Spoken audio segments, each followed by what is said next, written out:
Halo, selamat siang, shalom. Selamat tahun baru 2024, bulan Februari.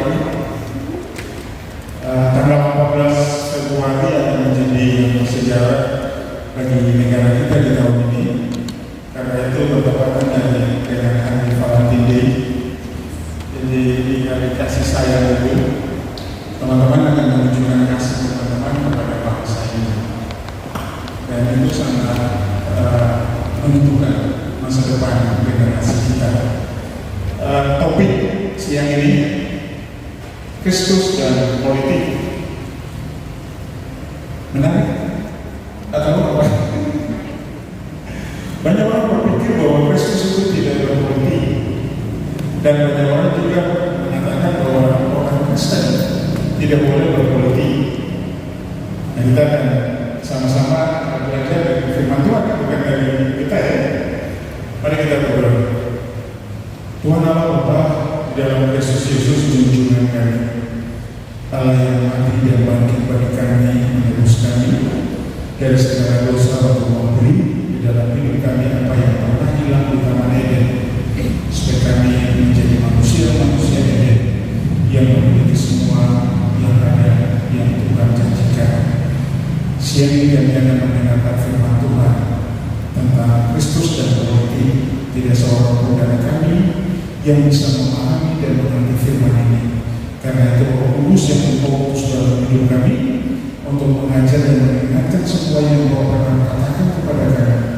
Biarlah menuntun kami siang ini Tuhan, supaya kami mengerti firman Tuhan tentang berpolitik ini, sehingga kami tidak menjadi anak-anak Tuhan yang diombang-ambingkan oleh berbagai tawaran pilihan yang bisa menjatuhkan integritas kami dan jati diri kami sebagai anak-anak Tuhan. Roh Kudus berbicara bagi kami, dalam nama Yesus kami berdoa. Amin. Oke, selamat siang. Mari kita mulai, teman-teman. Saya dan Mama Joyce ke rumah sakit dan dijemput oleh sopir Maxim. Dan di dalam perjalanan dari Bernawati ke Lenena, dia banyak berpidato. Sebenarnya dia pertama aja itu, tapi ujung-ujungnya sudah tahu dia akan mengaruh kami ke pasangan calon yang mana. Lalu ketika sampai di jembatan Merah Putih, dia dengan lantang dan berani mengatakan, "Pak, jadi saya pikir kita harus pilih ini." Terus saya bilang, "Tadi Anda pidato dari bangsa, sudah tahu Anda mau kirim saya kemana? Tapi saya bukan orang yang gampang dikirim. Itu pilihan Anda, saya punya pilihan. Tapi sebagai orang Kristen, seharusnya Anda memilih seseorang bukan karena ikut-ikutan, bukan karena janji-janji manis." Saya bilang ke dia, kita semua udah tahu kan, semua anggota dewan itu berjanji begini. Pemimpin kita yang terhormat di negara ini, 2 periode kepemimpinannya mencanangkan terapi mental atau apa? Empat tadi semua bilang apa? Tapi di ujung kepemimpinannya menjadi kacau semua. Itu sesuatu yang memalukan.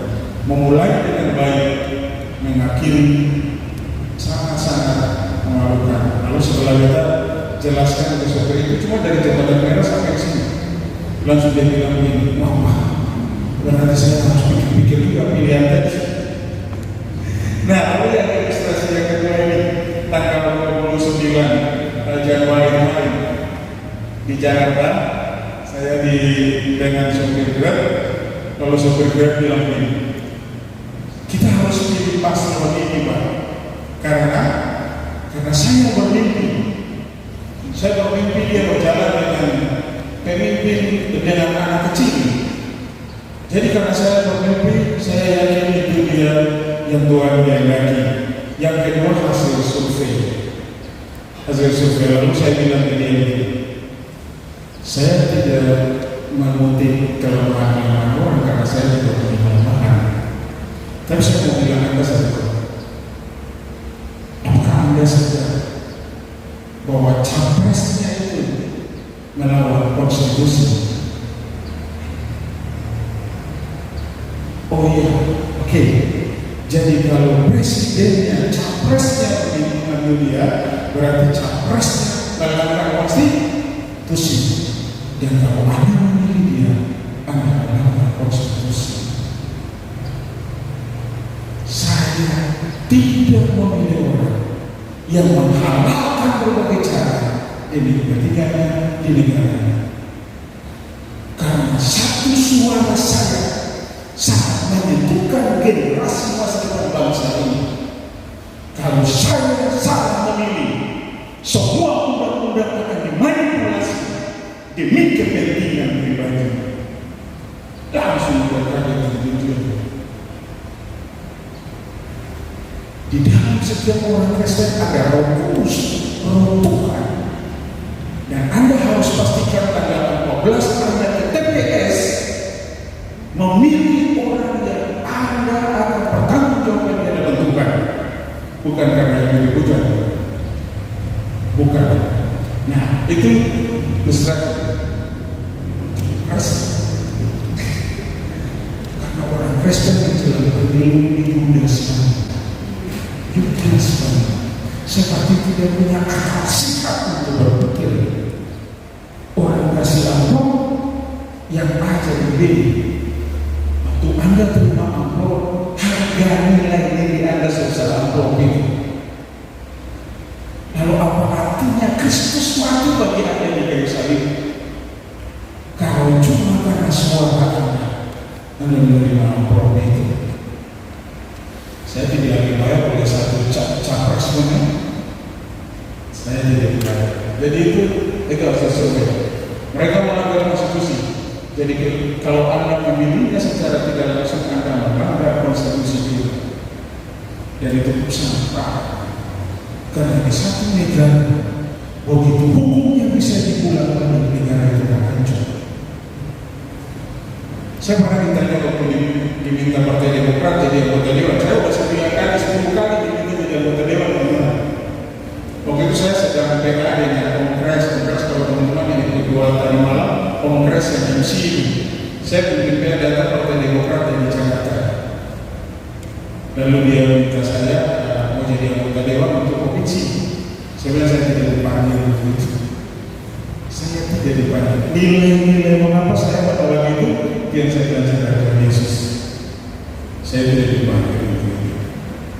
Dan saya jelaskan kepada anggota dewan itu prinsip-prinsip ini melanggar konstitusi. Nah, mari kita lihat di dalam Kamus Besar Bahasa Indonesia, politik adalah pengetahuan mengenai ketatanegaraan atau kenegaraan seperti sistem pemerintahan, dasar pemerintahan. Politik adalah segala urusan dan tindakan, kebijakan, siasat dan sebagainya mengenai pemerintahan negara dan terhadap negara lain. Politik adalah cara bertindak dalam menghadapi atau menangani suatu masalah, kebijaksanaan. Coba teman-teman melihat definisi politik dari Kamus Bahasa Indonesia ini. Sebentar, menurut teman-teman berdasarkan definisi ini, Yesus berpolitik atau tidak?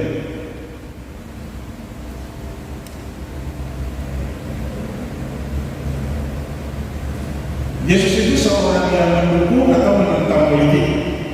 Kalau dari definisi ini, kalau berat topik stop.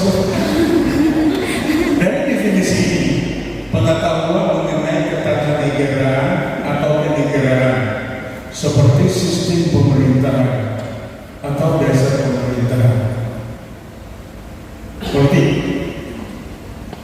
Jadi menurut ini, Yesus itu seorang politikus atau tidak?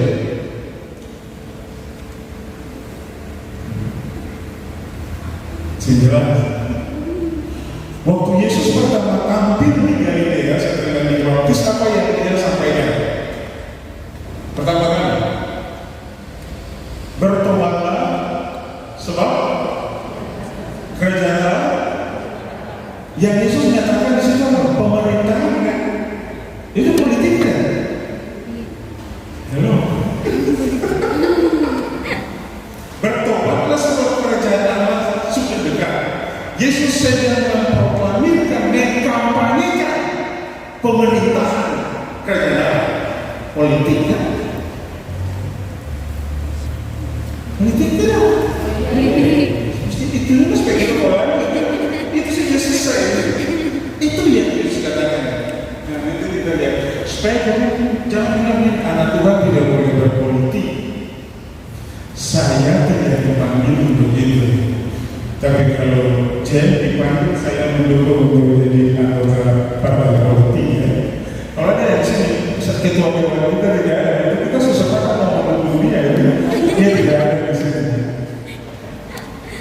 Saya jelaskan ini sambil Anda lihat kalau nanti Anda jadi politikus itu politisi, itu orang-orang yang terlibat di politik. Anda harus tahu Anda melakukan apa.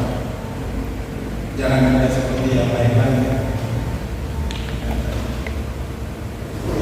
Kamus Merriam-Webster, politik diartikan sebagai kegiatan yang berhubungan dengan mempengaruhi tindakan dan kebijakan pemerintah untuk mendapatkan dan mempertahankan kekuasaan dalam pemerintahan.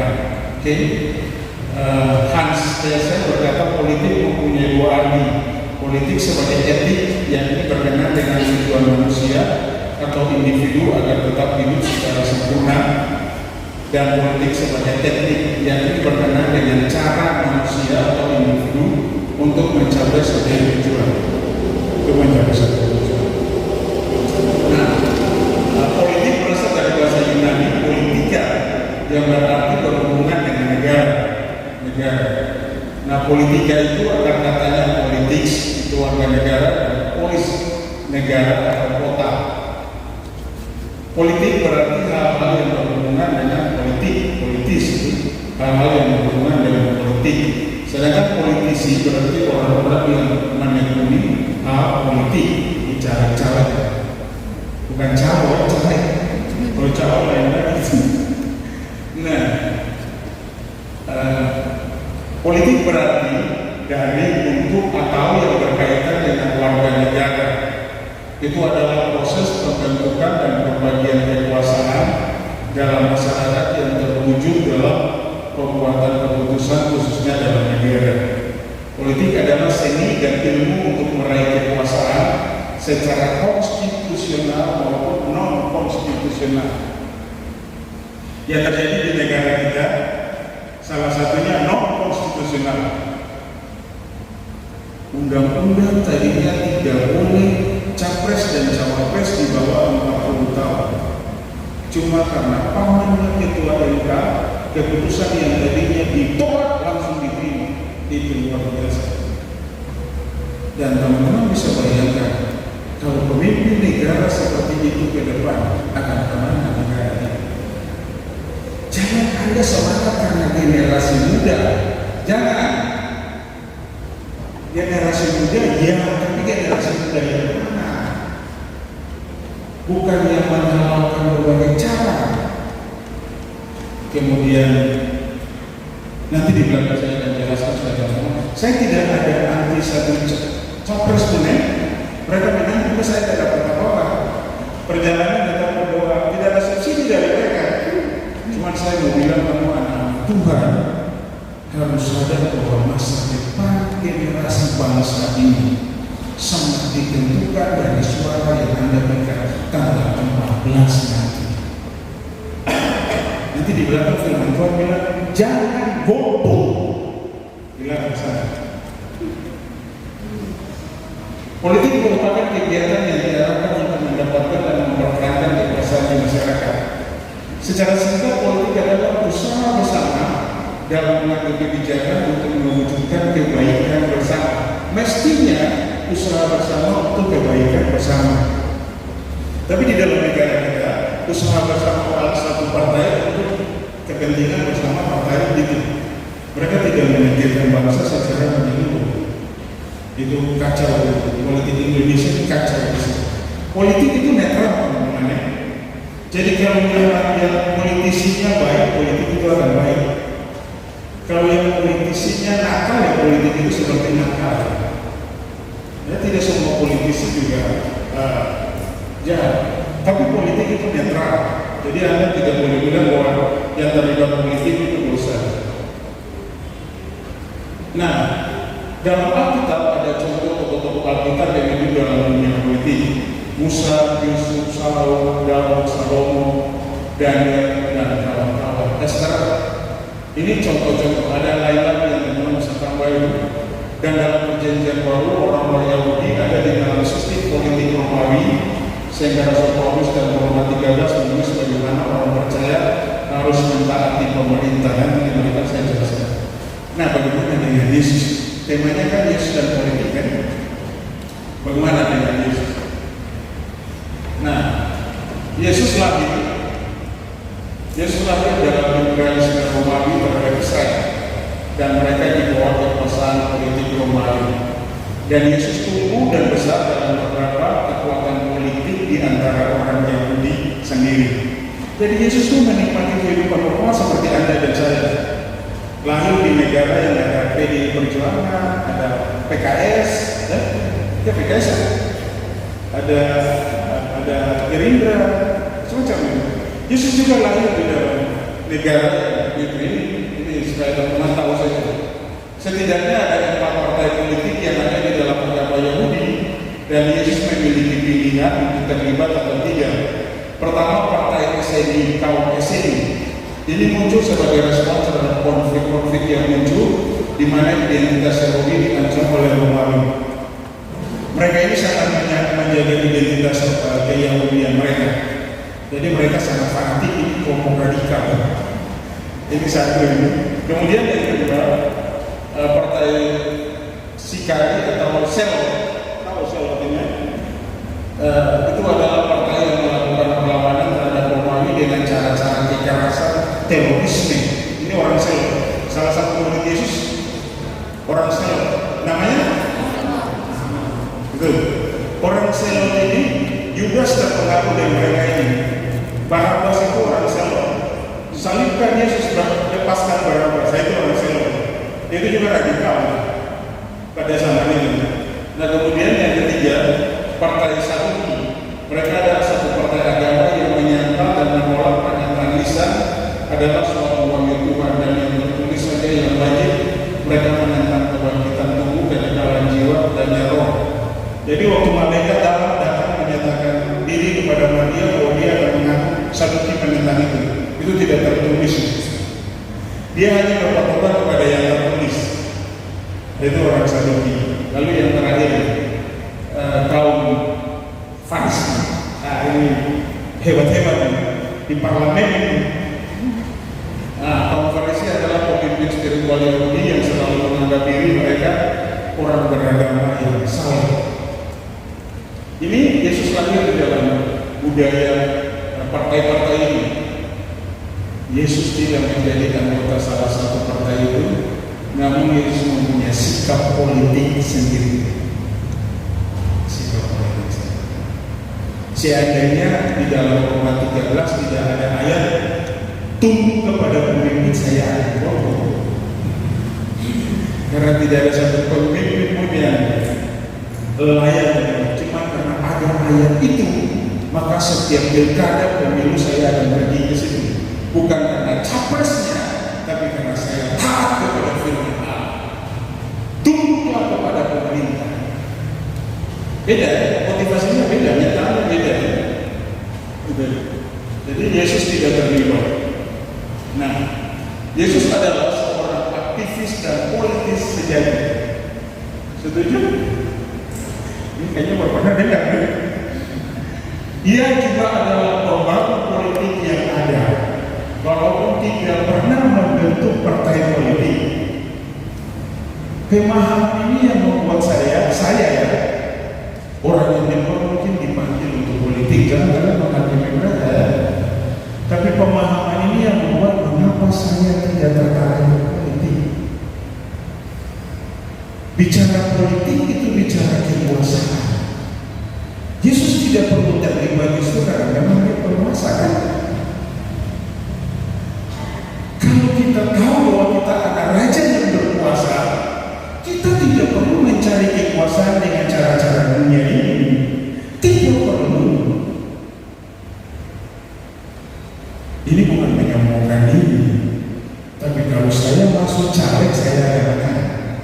Bukan karena uang, tapi karena alumni yang tersebar di seluruh kabupaten kan.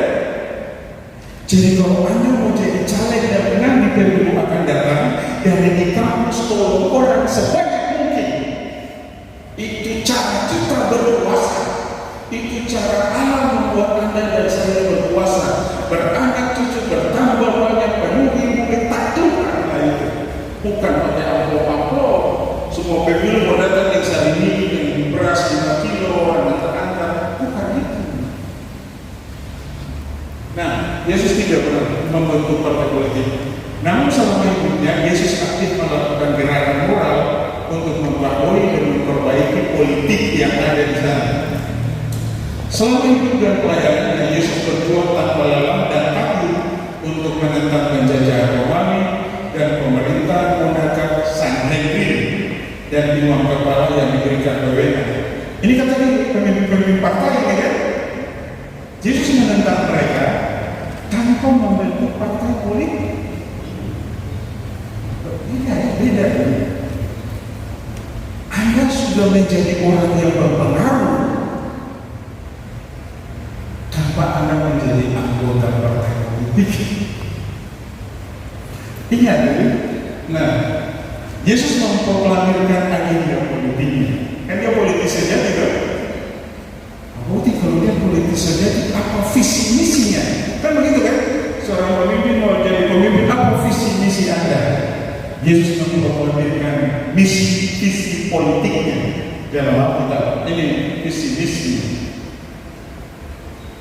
Roh Tuhan ada padamu, oleh sebab ia telah mengurapi aku untuk menyampaikan kabar baik kepada orang-orang miskin, dan ia telah mengutus aku untuk memberitakan pembebasan kepada orang-orang tawanan dan penglihatan bagi orang-orang buta, untuk membebaskan orang-orang yang tertindas, untuk memberitakan tahun rahmat Tuhan telah datang.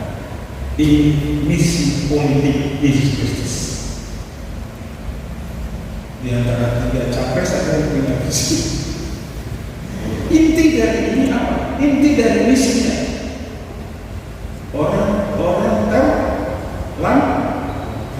orang-orang miskin. Kita orang miskin sering menjadikan alat saja oleh oknum-oknum politisi. Berada di mana? Begitu terpilih lupa kita. Begitu main jalan pemilu, selamat pagi Ibu, kita bersuara dia bersuara ini. Kita harus hentikan ini. Kalau tidak repot. Nah ini misi Tuhan Yesus. Kita lihat. Yang menjadi perhatian Yesus adalah nasib orang miskin. Menyampaikan kabar baik kepada orang-orang miskin. Dalam seluruh pelayanan dan pengajaran Yesus, orang miskin yang jadi fokusnya. Itu misinya, visinya. Berbahagia orang yang miskin di hadapan Allah, karena mereka adalah yang mempunyai kerajaan Allah. Nanti di belakang saya akan jelaskan. Yang Yesus bicara orang miskin di sini bukan soal beras, sembako, karena politiknya menghadirkan pemerintahan kerajaan Allah. Makanya yang miskin secara rohani, yang terlantar, yang lelah, mereka yang punya kerajaan Allah. Dia mendirikan pemerintahan kerajaan Allah, bukan pemerintahan kabur-kabur dulu. Jauhilah segala yang jualan segala yang kau miliki dan bagi-bagikan kepada orang miskin, maka yang kau akan beroleh harta di surga. Ini betapa pentingnya Yesus sampai bilang kepada orang kaya dan muda kaya, jual semuanya, berikan orang miskin, dan yang kau akan beroleh harta di surga.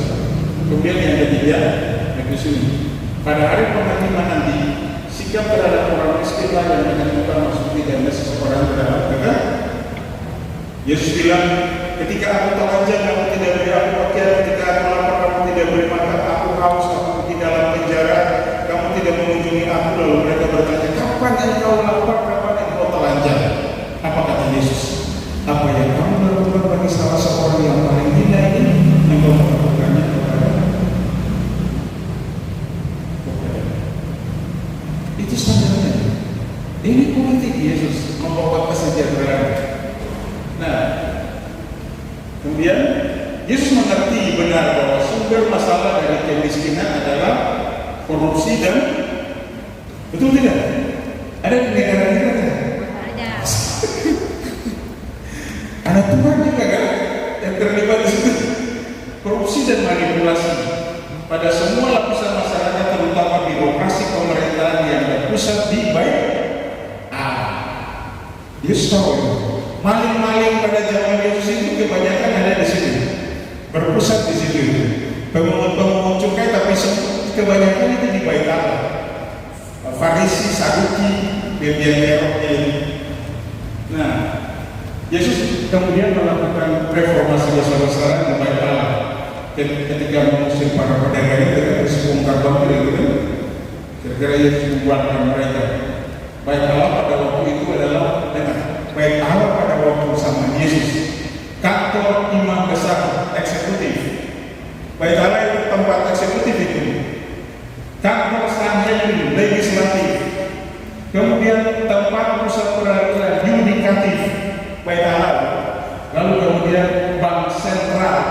Perdagangan kan jual beli itu pusat bank sentral itu Bait Allah, bukan bank sentral aja.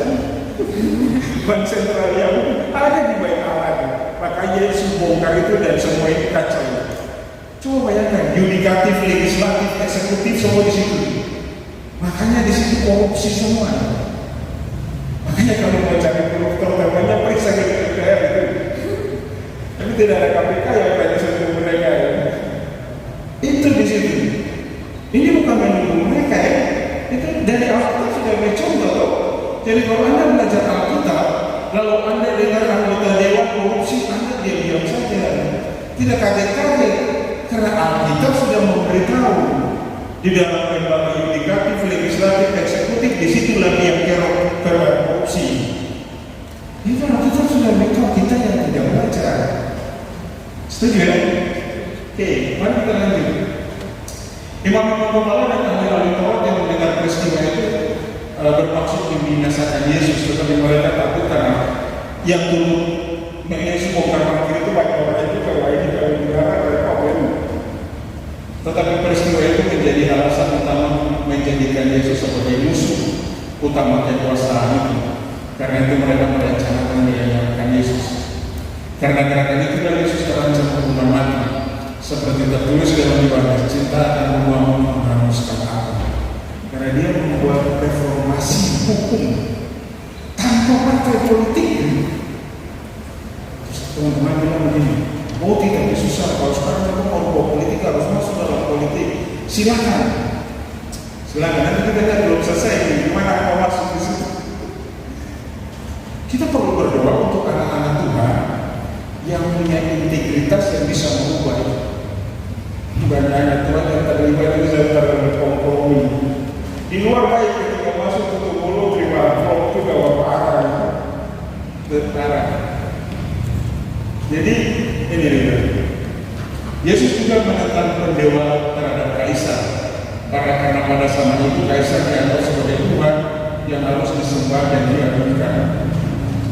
Itulah mengapa Yesus mengajar murid-muridnya berdoa, Bapa kami yang di surga, dikuduskanlah namamu, datanglah kerajaanmu, jadilah kehendakmu di bumi seperti di surga.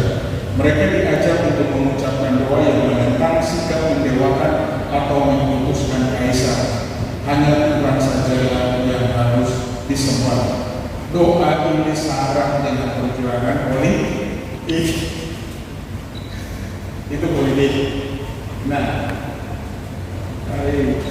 inti dari pesan politik Yesus adalah bertobatlah sebab kerajaan surga sudah dekat. Dan Anda dan saya sebagai orang-orang yang bergabung di dalam partai itu, mestinya kita menyuarakan bukan capres nomor 1, nomor 2, nomor 3, tapi kita harus mengatakan bertobatlah karena kerajaan Allah sudah dekat. Kalau Yesus ketua partai, kita anggotanya loh. Betul. Makanya kita harus sampaikan ini. Bukan ikut-ikut rame, jalan-jalan begitu, pusing. Mereka belum pernah beri apapun untuk saya, mulai dari presiden pertama sampai sekarang. Tapi Yesus mati bagi saya, dan saya akan melakukan pesan-pesan politiknya selama saya hidup di dunia ini, bukan yang lain dan yang lain. Itu adalah misi politik Yesus, yakni menyatakan, mendirikan dan mengundang semua orang untuk memasuki kerajaan Allah.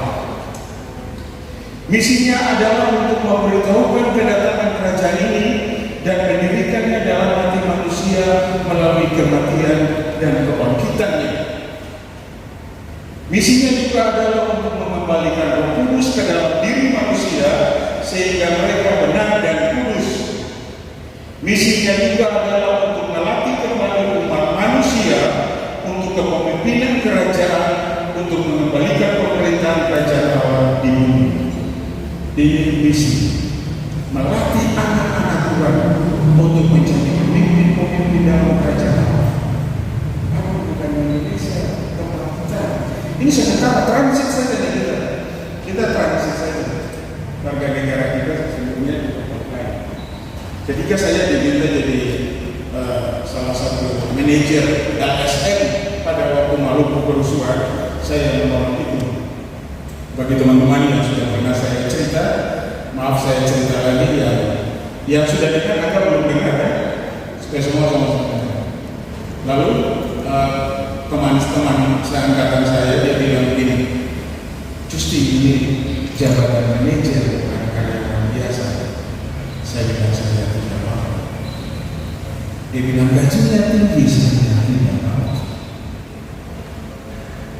Dia bilang, pernah saya ketemu sarjana yang begitu bohong, membawa kesempatan ini.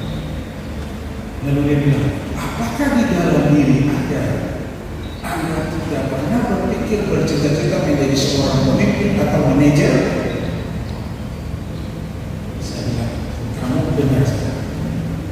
Orang tua memberi saya hadiah karena saya bercita-cita jadi seorang pemimpin.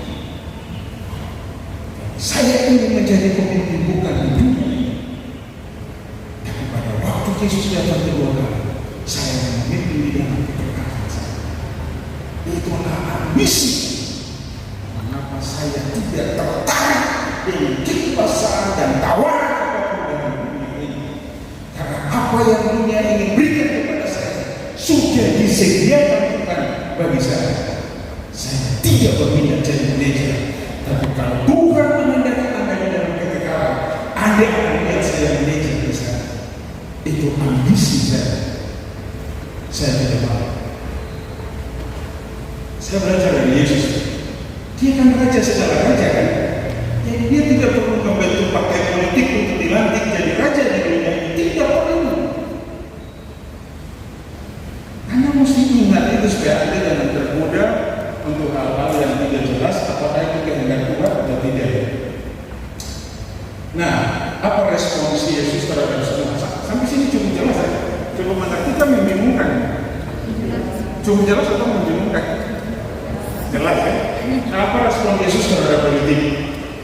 Mari kita lihat sama-sama. Dalam hidup dan pelayanannya ada beberapa peristiwa yang bisa membuatnya terlibat dalam politik.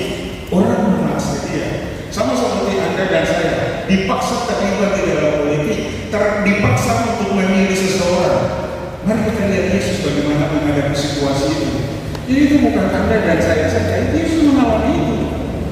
Tapi kita lihat apa sikap Yesus terhadap partai-partai politik yang mau mengiring dia ke politik ini, caleg-caleg yang memaksa dia memilih. Nah, kita belajar. Tak lama setelah Yesus dibaptis, Iblis menawarkannya kepadanya kekuasaan. Betul ya? Apa akan menyerahkan semua ini kepadamu? Asal engkau sujud ini. Jadi anggota dewan itu kan perlu modal kan teman-teman? Coba Anda bayangkan kalau seseorang datang dan memberi Anda modal sebesar itu, ambil tidak? Coba jujur, ambil tidak? Ambil. Bayangkan dia bilang semuanya berikan kepada pasal dan kau tunduk kepada aku. Apa yang kurang? Itu tidak bicara makanya ini lorong-lorong kurang-kurang kan ini. Jangan pilih yang model yang begitu. Itu cara kerjanya model ini. Tangkap ya? Dia bilang tunduklah aku berikan semuanya. Bayangkan dengan memiliki kekuasaan itu apa yang menjadi misi politik Yesus tentu dapat adalah kan Yesus ingin menolong orang miskin kan? Apalagi yang kurang dari Yesus sudah punya semua itu. Nah ini yang saya bilang, jika Anda seorang yang peduli kepada orang miskin mendapat tawaran itu, apa yang Anda lakukan? Pasti menerimanya. Namun Yesus tidak. Sekalipun Yesus peduli kepada orang miskin, Ia menolak orang tersebut. Yesus tidak pernah dapat bekerja sama dengan iblis dalam melakukan misinya. Sekali Anda dan saya berkompromi dalam memilih orang yang tidak benar, Anda bisa terjerumus ke dalam ketidakbenaran.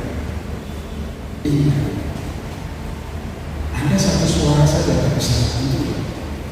Anda mesti bilang ke diri Anda, satu suara ini sangat menentukan nasib bangsa ini. Jangan digadai dengan bimoli beras 5 kilo apalagi amplop itu. Jangan. Ada satu orang, kami akan pilih dia. Kami sudah berjanjikan pilih dia. Dan dia datang dengan beras 5 kilo bimoli 2 liter. Kami tidak bilang bahwa kami akan pilih dia. Kami bilang kami tidak bisa menerima. Maksudnya bilang, apakah kamu dan Musi sudah punya pilihan? Itu rahasia kami. Tapi kami tidak bisa menerima. Karena kami akan pilih dia. Lalu dia bertanya kenapa? Suara kami menentukan harga diri, jati diri kami. Dan harga diri jati diri kami tidak pernah bisa dibayar dengan beras 1 kilo dan bimoli 2 liter. Tidak bisa. Kami pilih dia, teman-teman. Coba lihat. Jangan Anda gadaikan hak keseluruhan Anda. Jangan Anda berikan mutiara kepada babi dan anjing sehingga dia balik menginjak-injak Anda. Kalau Anda salah memilih orang, pilkada dia senyum dengan Anda. Setelah dia terpilih, kaca tutup Anda sama-sama dalam motor. Kalau banyak balemu sampai pusing. Nah, mengapa demikian Yesus menolak? Karena iblis adalah pembunuh manusia sejak semula. Iblis tidak hidup dalam kebenaran. Sebab di dalam dia tidak ada kebenaran. Dia adalah pendusta. Orang yang menawarkan itu sebenarnya semua aktor-aktor pendusta. Itu pembohong semua. Jelas ya? Ini baca dalam firman Tuhan ya. Bukan kita tuduh-tuduh itu. Karena kita anak Tuhan tidak boleh. Kalau ada kompetisi di dalam politik, mulai dari mahasiswa yang benar. Kan tadi saya bilang, saya di kampus menolong si A, si A ini 2 suara, tambah saya 3 suara kan. Si A tolong 5 orang, si D tolong 5 orang, 13 suara kan. 5 orang itu tolong orang lagi, jadi banyak kan. Tanpa uang, tanpa bimoli kita menang. Dan itulah cara memenangkan kuasa kerajaan Allah. Bukan main. Tapi nanti kan berupa boti mawar kiriman belum datang. Sekali ada di seluruh hidup Anda ingat. Sekali harap dan Anda jatuh dalam dosa, kita semua menanggung, ya kan? Jadi jangan main-main. Nah, mari kita lihat yang lain.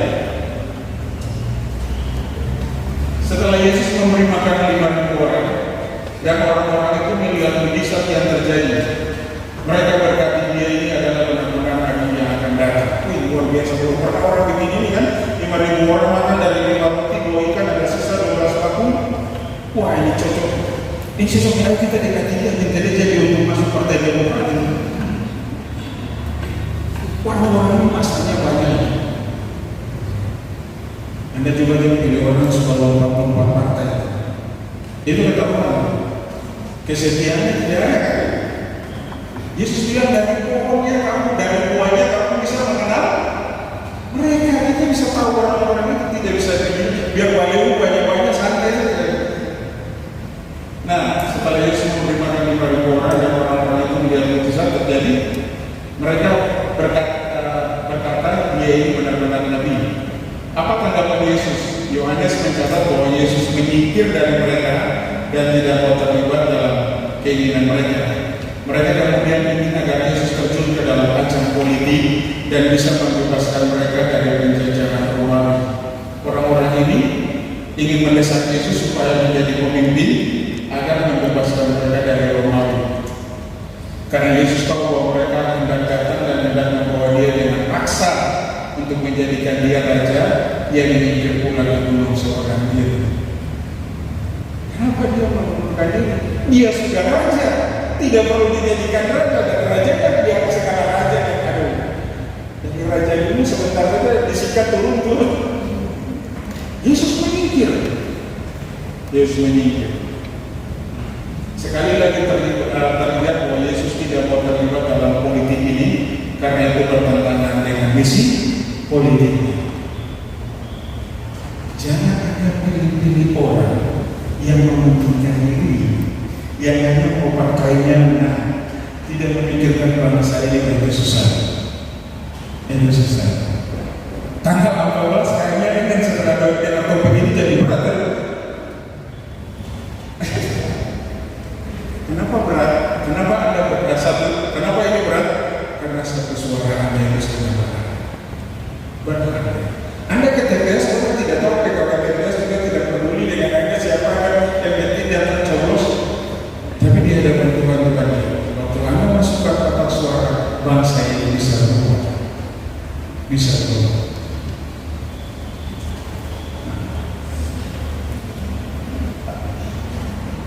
Hal lain terjadi ketika Yesus didekati oleh orang-orang Farisi yang ingin menjebak Yesus karena mendukung pihak tertentu. Ini orang-orang Farisi kurang ajar karena sudah dia mau menangkap Yesus kan, jadi dia menjebak Yesus dan sebenarnya contoh politik Yesus itu di sini paling lengkap di ayat ini. Nanti teman-teman pernah di rumah lalu belajar, cuma karena saya tidak membahas khusus jadi saya cuplik. Mereka bertanya, apakah diperbolehkan membayar pajak kepada kaisar atau tidak? Itu jabatan partai, ini partai apa? Farisi. Kan yang itu orang Farisi ini kan yang menjebak dia dengan sangat ini, sakuki. Itu dua partai itu mereka mau menjebak dia. Kenapa mereka mau menjebak Yesus? Karena mereka lihat pengaruh Farisi mulai berkurang. Saya di Jakarta sedih. Maaf, saya bukan menceritakan orang yang ini fakta. Di Jakarta mereka sudah sangat tidak simpati kepada presiden. Karena beberapa bulan terakhir dia lebih banyak di Jawa Tengah. Dan teman-teman tahu Jawa Tengah itu kandang kewenangan PDI Perjuangan. Jadi mereka bilang dia bukan lagi presiden, orang Jakarta ini, tapi dia bukan Prabowo. Sedih sekali mendengar.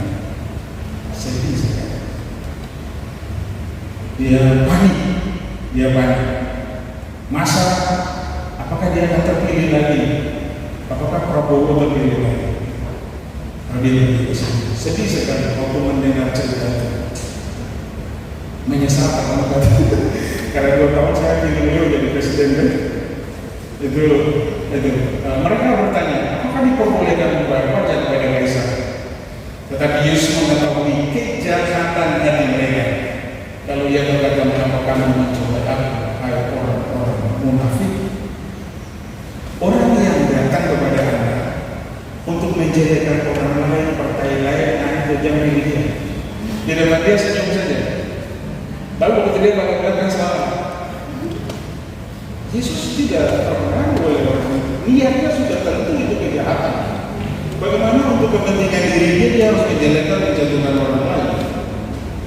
Nah, Yesus meminta mereka membawa 1 dinar kepadanya dan bertanya kepada mereka gambar dan tulisan siapa ini?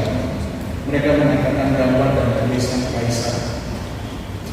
Yesus kemudian berkata, berikanlah kepada kaisar apa yang kamu wajib berikan kepada kaisar, dan apa yang wajib kamu berikan kepada Allah. Di sini Yesus memposisikan dirinya sebagai warga negara yang baik, yang menghormati dan mentaati penguasa dan turut membayar pajak. Di mana mereka menemukan koin di mulut lalu Yesus bilang pergi dan bayarlah pajak. Yang sekali itu belajar dari Tuhan Yesus. Anda dan saya adalah ahli waris kerajaan Allah. Kita harus membayar pajak apa yang harus kita bayar. Kalau Anda pos, Anda harus bayar pos. Kalau Anda makan, Anda harus bayar. Apa yang Anda harus bayar? Karena itu, ketika Anda tidak melakukan itu, Anda menjadi pakusan Tuhan yang memalukan Tuhan dan partainya. Tidak boleh. Anda harus melakukan. Nah,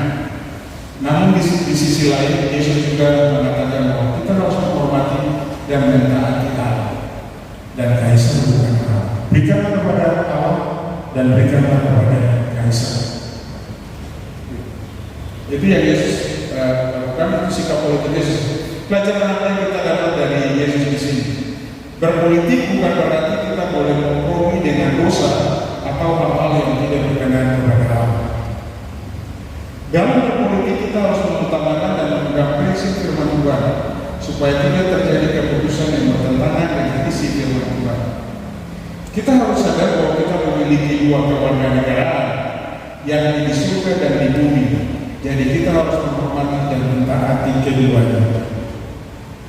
Di surga mengatakan kita harus melakukan kebenaran. Jadi ketika tanggal 14 sebagai warga bumi Anda berdiri dalam TPS dengan sikap motivasi yang benar, bukan karena dipengaruhi, bukan karena caleg ini karena saya, ponakan saya bilang beda, saya tidak pilih Anda. Waktu pilkada yang lalu bukan sekarang. Kemarin dia datang ke saya, dia bilang, mana? Nanti kita lihat bagaimana Tuhan berpimpin. Tapi keluarga besar saya sudah tahu. Sekalipun Anda keluarga saya, saudara saya, tapi Anda tidak memenuhi syarat kebenaran, saya tidak pilih Anda. Itu harga mati saya. Karena saya dipanggil untuk hidup dalam kebenaran.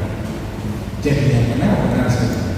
Anda sebenarnya mau bilang saya sudah, tapi hati musuh, terserah Anda. Tapi di hadapan Tuhan berkata, saya itu karena saya pergi ke TPS sebagai orang benar, melakukan benar dengan motivasi yang benar. Memilih orang bukan karena KKN, bukan karena siapa-siapa. Memilih karena saya tahu ini Tuhan memilih saya, memilih orang ini.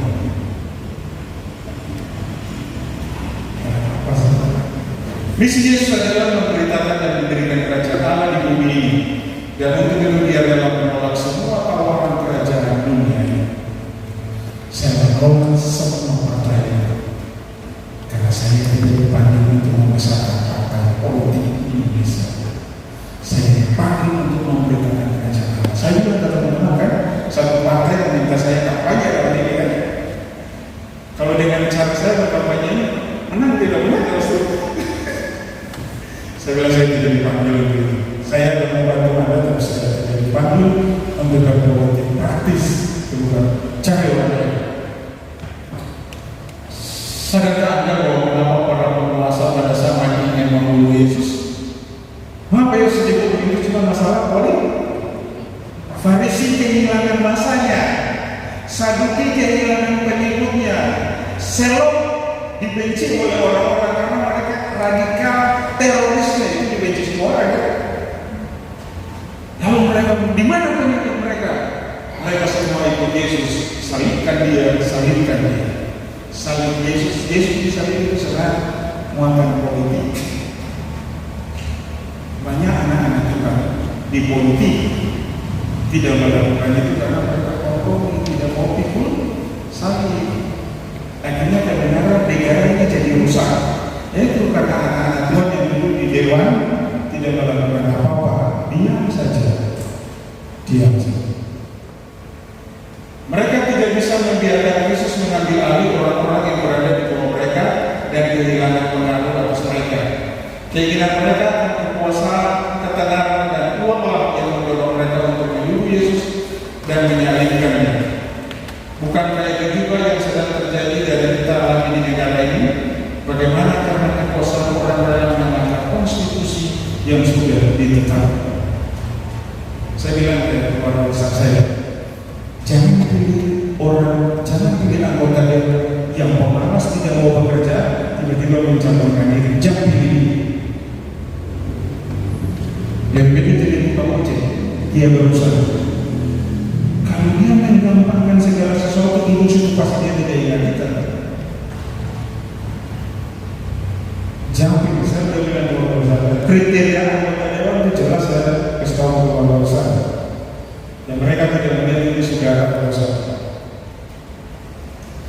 Nah, bagaimana dengan kita? Yesus berdoa, aku tidak meminta supaya engkau mengambil mereka dari dunia, tetapi supaya engkau melindungi mereka daripada yang jahat.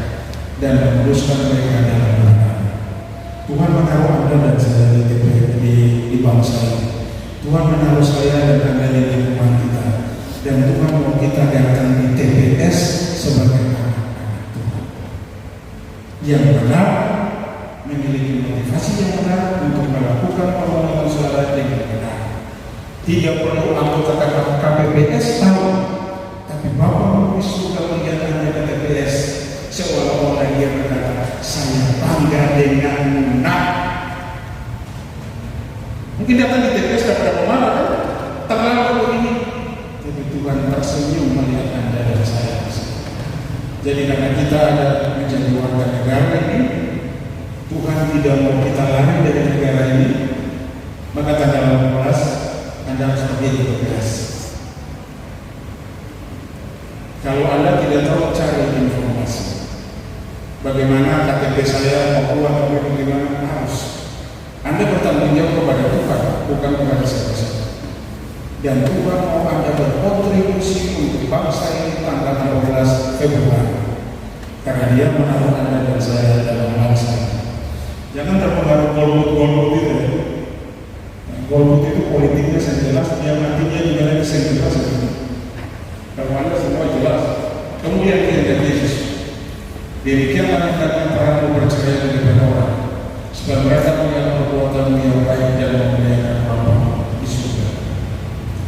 Anda dan saya tidak dipanggil untuk membela satu capres, lalu melawan sampai tampang baik pulang sama-sama. Sebelum pilkada, pilpres makan sama-sama. Orang tua belum dapat kiriman, saya ini satu bagi dua, tapi karena pilihan beda, saya suara. Itu kebodohan yang paling bodoh.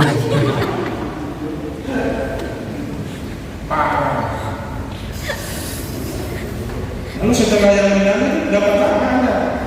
Tapi sahabat Anda yang saat ini badai dengan Anda tinggalkan. Wah, kacau. Tuhan mau hendaklah Tuhan mempercayai kepada orang supaya mereka melihat perbuatan yang baik dan memuliakan Bapa. Pergilah sebagai anak-anak Allah yang akan menjadi terang.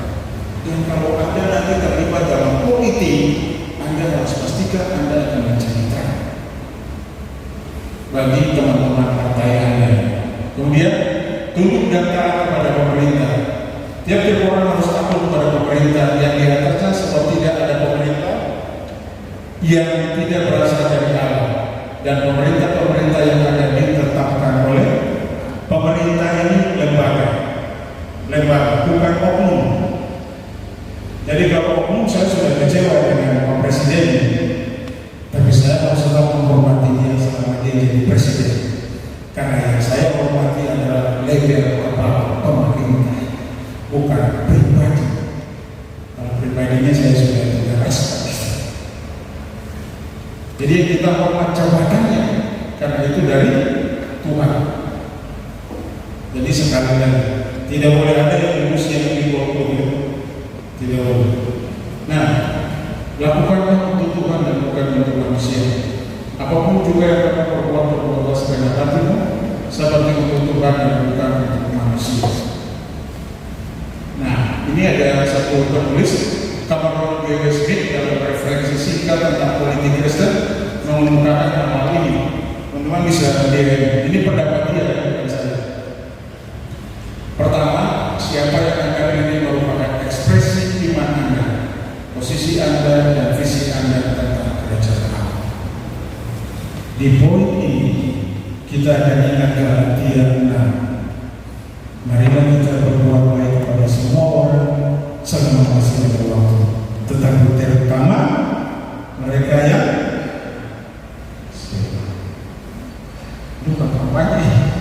firman Tuhan. Jangan Anda jadi Yudas modern di dalam negara ini. Cuma karena teman. Nah, pilihlah itu ekspresi iman Anda, posisi Anda dan visi Anda tentang kerajaan Allah. Bahwa dengan Anda memilih orang ini, kerajaan Allah bisa nyata. Kedua, siapa yang Anda pilih mengungkapkan rasa cinta kepada Tuhan. Kan cinta kepada orang itu, dia terpilih belum tentu dia balik ke Anda, supaya terbukti kan. Ini cinta Anda kepada Tuhan. Jadi begitu Anda pilih dia menang, dia tidak peduli dengan Anda juga tidak kecewa. Karena itu ekspresi Anda, ketaatan Anda kepada Tuhan, bukan kepada dia. Tapi kalau dia panggil Anda syukur. Tapi bukan itu. Kalau kita kecewa, kalau kita sebagai anak Tuhan kita lakukan dalam dunia, dia ini belum terpilih, kalau dia jadi tukang gosip, gak akan jadi tawar. Yang ketiga, siapa yang Anda pilih mengungkapkan rasa cinta Anda terhadap sesama dan dunia di sekitar Anda? Anda pastikan bahwa dia akan mengasihi orang lain seperti Yesus lakukan. Dia jadi anggota dewan. Ada satu anggota dewan yang saya kenal, dia hanya hidup dengan gaji pokok sebagai anggota dewan. Jadi dia bilang dalam satu periode dia dapat 3M setiap tahun, itu untuk jalan-jalan dan ini, dan dia bagi untuk semua orang Tuhan. Dia hidup hanya dengan gaji pokok dia. Dan teman-teman tahu, setiap pilkada pasti dia lolos. Selalu dia lolos. Di RT-nya saya datang, lalu mereka bilang mereka menolak semua yang lain. Mereka minta maaf. Di luar RT ini sudah, di RT kami juga sudah ada pasti orang yang akan dipilih oleh RT. Itu sudah pasti. Karena dia menyuarakan lingkungan, dia mau bangun rumah masyarakat yang mau guru, dia bantu. Nah, itu perhatikan sesama kan? Pilih orang-orang itu, tidak sudah ada dengan kita. Tapi dia tahu dia itu wakil rakyat. Kemudian keempat, siapa yang Anda pilih tidak hanya berdampak pada dunia sekitar Anda, namun juga membentuk dan membawa hati Anda. Anda harus pastikan bahwa Anda yang memilih orang ini, Anda akan senang ya, bahagia, bukan stres, depresi. Dia kalah atau menang, Anda yang rumah sakit jiwa itu kan parah kan. Anda pastikan bahwa suara yang Anda berikan itu membuat Anda bahagia, senang, karena Anda tahu itu Tuhan memimpin Anda pilih, dan Anda bertanggung jawab kepada Tuhan. Jangan pernah menganggap sepele suara Anda, sekalipun hanya satu, tapi itu bisa berdampak. Lihatlah Yusuf, sendiri saja kan? Sendiri saja di dalam Mesir diangkat jadi pemimpin. Lihatlah Esther, hukuman mati di depan Esther, dia menghadap rubah nasib bangsa Yahudi. Lihatlah Daniel itu di samping raja Nebukadnezar yang memerintah seluruh dunia. Tapi seorang diri itu memberi damai. Nebukadnezar pun mengakui Tuhan. Hanya Daniel Allah itu. Kita sebanyak nih kan? Kita sebanyak. Masa kita tidak bisa jadi perubahan? Yesaya 60 ayat 22. Yang paling kecil akan menjadi kaum yang besar, dan yang paling lemah akan menjadi bangsa yang kuat. Aku Tuhan akan melaksanakannya dengan segera. Satu suara bisa menjadi Daniel, Esther, Yusuf untuk bangsa ini. Makanya saya bilang, pergilah ke TPS tanggal 14. Anda harus pastikan bahwa di hadapan Tuhan akan melihat Anda dan dia berkata, baik sekali perbuatan hamba-Mu yang setia. Bukan anggota politik ya, bukan. Sebagai penerapan untuk Yeremia 29, usahakanlah kesejahteraan kota di mana kamu berbuang, dan berdoa untuk kota itu kepada Tuhan serta kesejahteraan dan kesejahteraan. Posisi terkuat di muka bumi ini adalah berlutut di hadapan Tuhan semesta alam. 12 hari ke depan, nasib bangsa dan negara ini ada di tangan kita. Jangan Anda dan saya menyepelekan. Berdoalah sungguh-sungguh di hadapan Tuhan. Berdoa untuk pemimpin-pemimpin ini, supaya Tuhan menaruh dalam diri Anda siapa yang dia mau Anda pilih. Lalu pergilah di dalam ketaatan kepada Tuhan, pilihlah orang yang Tuhan mau Anda pilih. Tidak selamanya itu kebetulan yang hadir ini semua tidak ada yang Kristen. Carilah di antara mereka siapa Kores itu.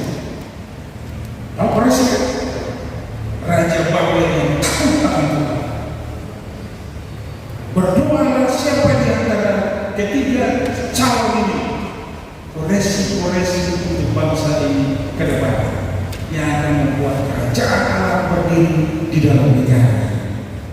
Berdoa sungguh-sungguh, jangan main-main.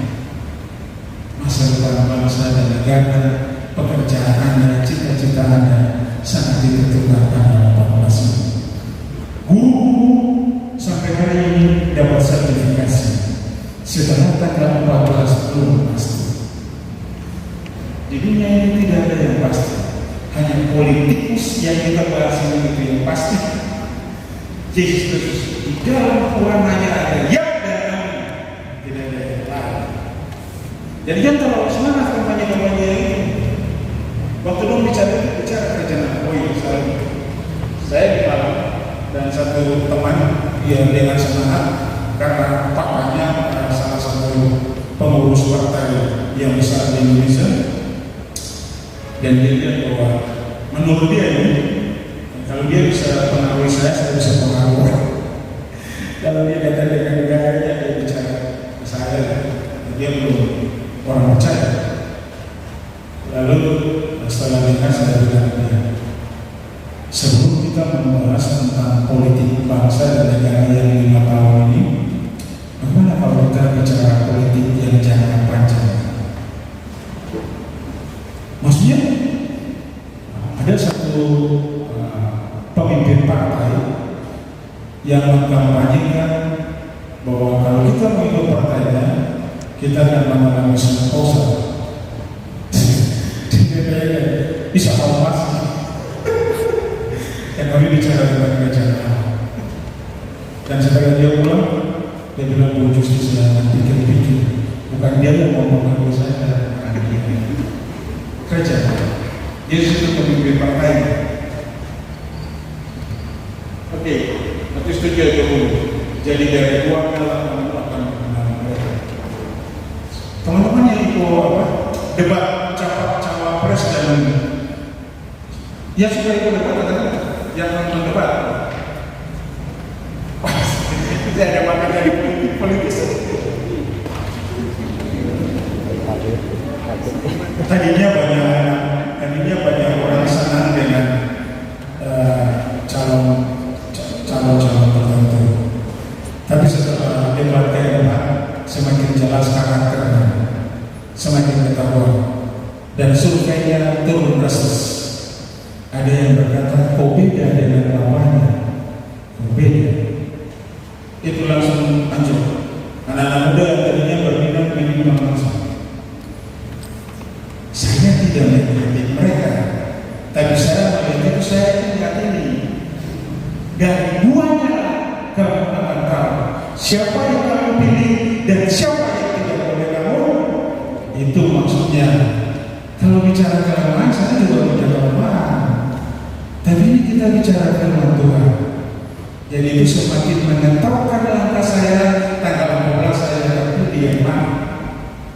Saya karena saya tidak dapat kampanye sini teman-teman. Nanti Sanjari Farisi datang ke itu. Nah, nomor 1, sebab di dalamnya nyata kebenaran Allah yang bertolak dari iman dan memimpin kepada iman seperti ada tertulis, orang benar akan hidup oleh iman. Setiap saya akan mengojok ke TPS, ini iman kami. Tuhan, satu suara kami ini tidaklah kuat di dunia, tapi pakai satu suara ini untuk merubah bangsa. Kami tidak akan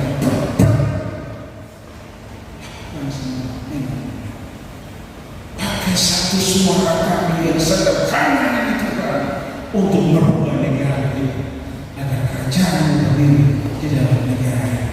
Makanya kenapa saya bilang tanggal 14 Anda harus ke TPS, karena Tuhan akan menampung semua doa kita dan Dia akan melakukan kerajaan Allah akan berdiri di dalam negara ini. Amin. Mari kita sambut tanggal 14 itu dengan sukacita. Pergilah ke TPS pada tanggal 15 Februari sebagai bukti kasih dan ketaatan Anda kepada Tuhan dan bangsa ini. Jangan bohong. Jangan. Kalau Anda tidak terdaftar, carilah tidak ada nama begini, pergi. Mungkin suara Anda itu yang akan membawa bangsa. Mungkin suara Anda itulah akan membawa kesejahteraan dalam negara. Pergi. Apapun yang Anda lakukan selama pemilihan ini, ingatlah untuk selalu mengasihi Tuhan Allah dengan segala hatimu dan dengan segala jiwamu dan dengan segala kekuatanmu dan dengan segala akalmu, dan kasihilah sesama manusia seperti dirimu. Otak suara yang Anda masukkan itu adalah bukti kasih Anda kepada Tuhan dan kepada sesama. Oke? Nah, ini daftar pustaka, nanti teman-teman bisa baca itu. Karena saya bukan politisi kan, saya cari sumber bacaan. Oke, terima kasih. Mari kita berdoa. Bapak di surga, terima kasih Tuhan untuk kasih karunia kebenaran firman Tuhan yang sudah kami dengar. Tolong kami Tuhan supaya menjadi anak-anak Allah. Kami terlibat dalam panggung politik ini, bukan politik praktis yang menghalalkan berbagai cara, tapi sebagai anak-anak ahli waris kerajaan Allah yang memiliki integritas dan kebenaran untuk menyatakan itu di tengah-tengah dunia yang sudah simpang siur dan semrawut ini, agar terang Kristus menjadi nyata. Terima kasih karena kami yang hina dan dina ini, yang tidak berharga menurut dunia dan hanya memiliki satu suara, akan sangat berpengaruh ketika kami berjalan dengan Engkau. Terima kasih karena kami yang kecil ini akan menjadi yang besar. Tolong kami supaya kami berkontribusi untuk bangsa dan negara yang waktu pemilu nanti, supaya kerajaan Allah bisa berdiri dalam negara. Pujilah Yesus Kristus kekal selama-lamanya.